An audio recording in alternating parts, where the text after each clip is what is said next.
청취자 여러분, 안녕하세요. 오늘은 저희가 좀 특별한 자료를 하나 같이 보려고 하는데요.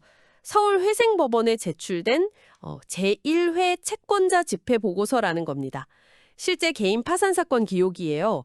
물론 이 사건 번호나 채무자분 정보 같은 건 다 익명으로 처리했으니까요. 그 점은 미리 말씀드립니다.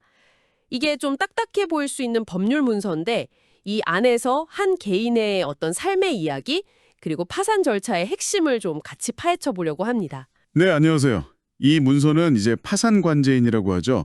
법원에서 선임된 전문가가 채무자의 상황을 아주 면밀하게 조사해서 법원에 내는 공식 보고서입니다. 뭐 재산은 얼마나 있는지, 빚은 왜 생겼는지, 그리고 제일 중요한 거죠. 이 사람의 빚을 면제, 즉 면책시켜주는 게 맞는지, 여기에 대한 의견이 담겨 있어요. 사건 번호 보니까 2024년 사건으로 되어 있네요. 네, 이 보고서 내용을 쭉 따라가면서 이 채무자가 어떤 상황이었는지 또 법원은 어떤 근거로 판단을 내릴지 한번 같이 짚어보죠. 네, 좋습니다.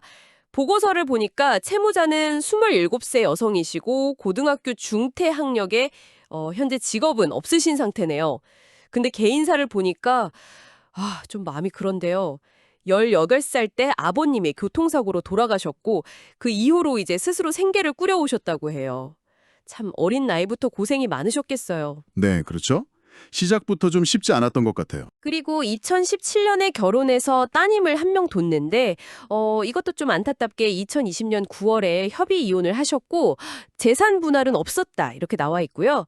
주거 이력을 보면 이게 좀 눈에 띄는데 2015년부터 쭉 보면 주로 친언니 집에서 무상으로 거주하시거나 아니면 전 남편 명의의 임차 주택 이런 곳을 좀 옮겨 다니셨어요. 지금도 친언니 소유 주택에 무상 거주 중이라고 하고요. 주거가 계속 불안정했던 것 같네요. 맞습니다.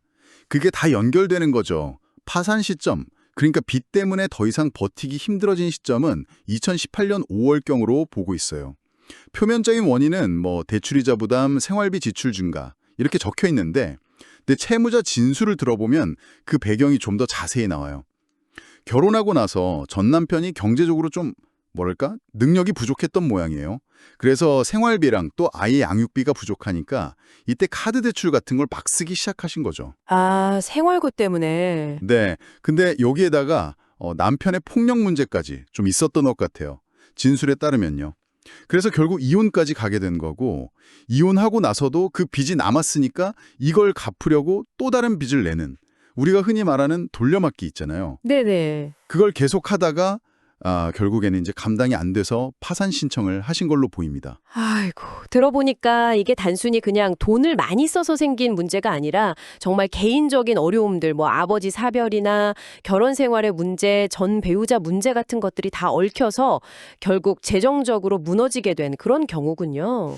그렇죠. 어떻게 보면 좀 안타까운 개인사가 재정 파탄으로 직결된 전형적인 사례 중 하나라고 볼 수도 있을 것 같아요. 그럼 지금 현재 보고서 시점 기준으로 채무랑 재산 상태는 정확히 어떤가요? 총 채무액은 약 1,892만 원 정도로 보고가 됐습니다.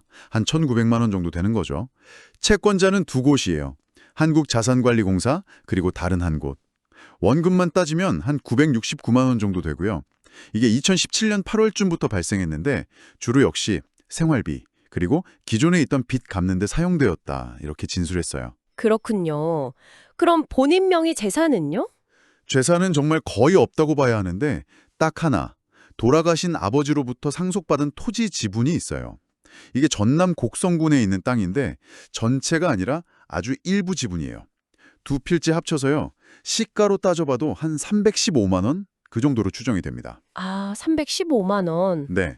그거 외에는 지난 5년간 처분한 재산이라던가 아니면 다른 가족들, 전 배우자나 부모님, 자녀 명의 재산은 해당 사항이 없는 걸로 그렇게 조사가 됐고요. 빚은 거의 1,900만 원인데 실제 가진 재산은 300만 원 조금 넘는 상속 토지 지분이 전부다. 정말 막막하셨겠네요, 진짜. 그럼 파산 관제인은 이 상속 재산 이거 어떻게 처리하기로 했나요? 팔아서 빚 갚는 데 써야 하는 거 아닌가요, 원래? 네, 원래 원칙적으로는 그렇죠. 파산 절차라는 게 채무자 재산을 다 현금화해서 채권자들한테 조금이라도 나눠주는 거니까요. 이걸 환가라고 하는데 근데 여기서 파산 관제인이 좀 현실적인 판단을 내립니다. 이 토지 지분 가액, 공시지가로는 한 209만 원, 시가로 쳐도 315만 원 정도잖아요. 이게 너무 액수가 적다는 거죠. 이걸 강제로 매각하고 모하고 하는 절차를 진행하는 데 드는 비용이나 시간, 노력을 생각하면 오히려 실익이 없다. 배보다 배꼽이 더 크다 이렇게 본 거예요. 아, 절차 진행하는데 돈이 더 들 수도 있다. 감정평가하고 매각 공고 내고 뭐 이런저런 비용들이 드니까요. 그래서 환가 포기 의견을 냈습니다. 그냥 이 재산은 처분하지 않고 놔두자 이런 의미예요. 다행히 채권자들도 별다른 이의는 제기하지 않았다고 하고요. 와, 법 절차도 그렇게 현실적인 실익을 따지는군요. 굉장히 합리적인 판단인 것 같은데요? 네, 그렇죠. 무조건 법조항대로만 하는 게 아니라 이런 실무적인 판단이 중요합니다. 그럼 이제 가장 중요한 부분인데 최종적으로 파산 관제인은 이 채무자에 대해서 어떤 의견을 냈습니까? 면책 관련해서요? 네, 이게 결론이죠.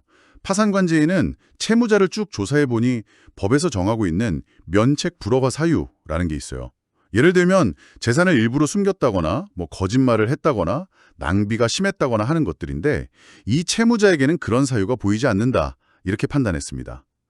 오히려 채무자가 살아온 과정이나 현재 처한 어려움 같은 걸 다 고려했을 때 이 빚을 탕감해주고 경제적으로 다시 일어설 기회를 주는 것이 타당하다 이렇게 결론을 내린 거죠. 아, 기회를 주는 쪽으로. 네, 그래서 면책 허가 의견을 법원에 제시한 겁니다. 그리고 아까 말씀드린 것처럼 환가할 재산도 사실상 없으니까 파산 절차를 더 진행할 실익이 없다. 그래서 절차는 여기서 폐지하고 채무는 면책하는 것이 좋겠다. 이게 파산관제인의 최종 의견입니다. 네, 자 그럼 오늘 이야기를 좀 정리해 보겠습니다. 오늘 저희가 살펴본 사례는 20대 후반의 한 여성이 여러 가지 어려운 가정 환경, 또 이혼과 전 배우자의 문제 같은 것들이 겹치면서 약 1,900만 원의 빚을 지게 된 경우였고요. 가진 재산은 거의 없고 소득도 없는 상태에서 정말 마지막 방법으로 파산 신청을 하신 거죠. 네, 그리고 파산관제인은 이분의 딱한 사정, 또 얼마 되지 않는 상속 재산 등을 다 고려해서 이 빚을 탕감, 즉 면책해 주어서 새롭게 출발할 기회를 주는 것이 맞다. 이런 의견을 법원에 냈다는 거고요. 참 이 보고서 한 장에 한 사람의 정말 힘겨운 삶과 또 재기를 위한 어떤 법적인 과정이 다 담겨 있네요. 그렇습니다. 이게 그냥 단순히 한 개인의 뭐 재정적인 실패 기록 이렇게만 볼 게 아니라 그 이면을 좀 봐야 해요. 우리 사회가 경제적으로 어려움에 처한 사람들, 특히 이런 여러 복합적인 문제를 안고 있는 분들을 어떻게 제도적으로 지원하고 또 다시 일어설 기회를 줄 수 있을 것인가, 이런 질문을 던지는 거죠.